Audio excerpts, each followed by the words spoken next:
What's up everyone? It's GUS DRAX here once again with the weekly Q&A. Today's Q&A number 2. I know I'm gonna lose track at some point of that number, so let's just enjoy it while we have it.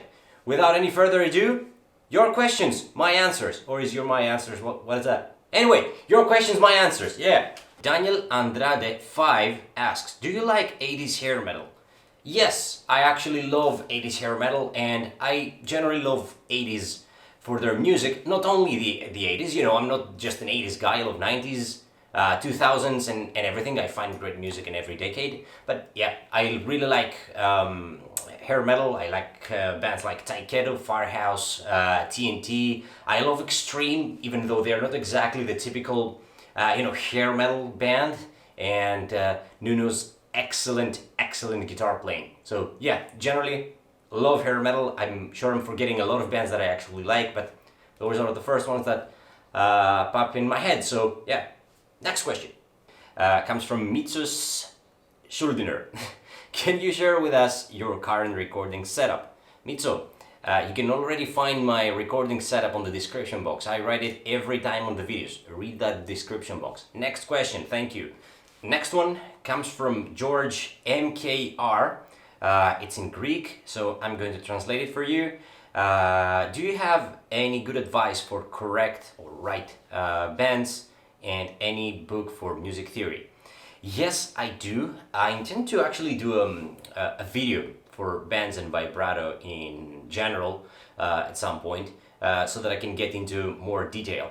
But if I could give you just one advice, there is just not only one. I guess I will really have to go in depth. But yeah, if I just have to give one, is make sure you actually have perfect control of your string and your note. You can first listen, especially when you start, you can just listen first to the note that you want to reach with your band. Make sure that your ear gets very, used to that, and train your ear with that. And, start bending the string, and don't go straight like pew up. Just, take your time to bend the string really slow and feel every little inch of your bend. Make sure that you control with your fingertips every inch of that bend and make it your own. And once you have control, you will see that your bends are pretty close to perfect. So don't hurry, don't rush things, especially for that. And as I say, for bends and vibrato, good bend and vibrato, good guitar player. Bad bend, bad vibrato, bad guitar player. So yeah, control is what you need. And the next question comes from Manos J. Curis. Hey Manos. And in my opinion is quite similar to the previous one. Chapter, good vibrato, how to accomplish the ultimate sound. In my opinion, again, I'm going to do a very detailed video about bends and vibrato. I really think that, again, very big control issue in my opinion. You need to take great control of your string and your note. Make sure that you don't go higher than you need and lower than you need pitch-wise.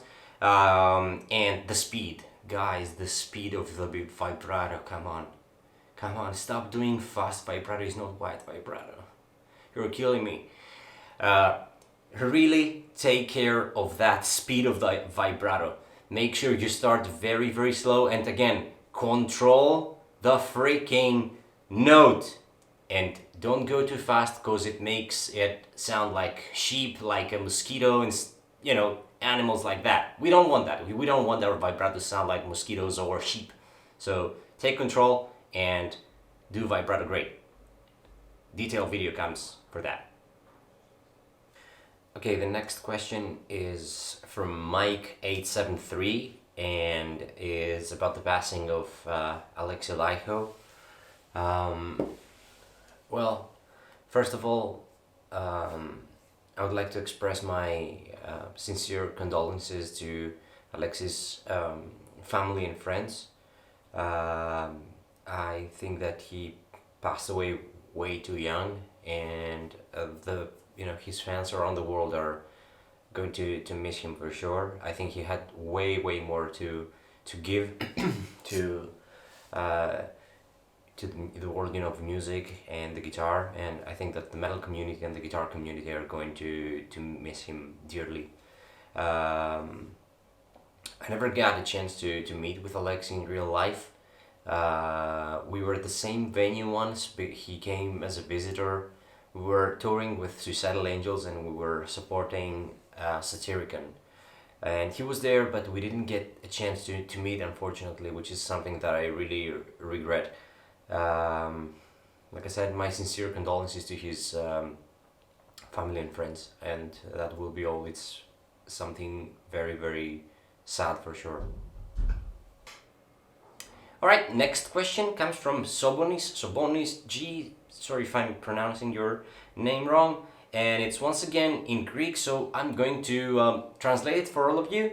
What's your favorite guitar brand besides your own? By your own, you probably mean Siggy Brown Guitars. That it's not my brand, is actually the brand that I'm endorsing and mainly use. So I have many guitar brands that I'm a big fan of. They probably all come from my favorite guitar players, playing with them. For example, I really love Ibanez guitars. I really love Jackson and Charvel. Musicman guitars, Kiesel guitars are, there are so many great guitar brands out there doing great stuff, and there is something out there for everyone. So yeah. Next question comes from Nak Maru, and it goes like this. If you could travel back in time in space, where would you go? I would go to New York City around 92, 93 to watch the greatest band ever perform, Dream Theater, after Images and Words, or maybe Awake albums. That's it. Alright, next question, very guitar oriented, it's about technique, and goes like this. By no offense, but. No offense, but okay. So, shredding 2 notes per string is tougher than 3 notes. Any tips on improving? Okay. Well, first of all, let me start by saying that I don't think that 3 notes per string is easier than 2 notes per string. I actually think that the opposite is true. And the reason behind this is pretty simple. Especially if you're talking about picking, you have a 2 note per string pattern, which means that you have to do down, up, go to the next string, down, up, next string, down, up, next string, down, up. So I don't think that this is a tough pattern for you to achieve. On the 3 notes per string, you have pretty much a rotating picking pattern, which means that you will have a down, up, down, up, down, up, down, up, down, up, down, up. So that makes it kind of a little bit more difficult, let's say. But I think that both of them are something that you can actually do. You can improve. How? I'm gonna become boring with that, but you just have to practice. But no offense, but don't just put time on it and play mindlessly. Make sure that you really focus on your hands and what you do. Let's say, for example, you have a problem with your right hand. Just focus a little bit on what you're doing with the right hand. Don't just do things and expect for results. If you do a mistake for 12 hours, it doesn't automatically somehow become correct. So make sure you focus and think of everything you do and why you do it. Check your picking angle. See if this works, if it really works for you, and that it's not actually a habit that you have built. And by habit I mean a bad habit that you built throughout the years. Make sure you focus on it and see. Try different things. Maybe something else works better for you. Then the same thing for your left hand. See if you have any bad habits there. And always practice, of course, with the metronome. And if you do this enough, I think that you will see very fast results. Alright guys, that was it for today. Thank you for watching this video. Make sure you subscribe to my YouTube channel, as there are so many videos coming up.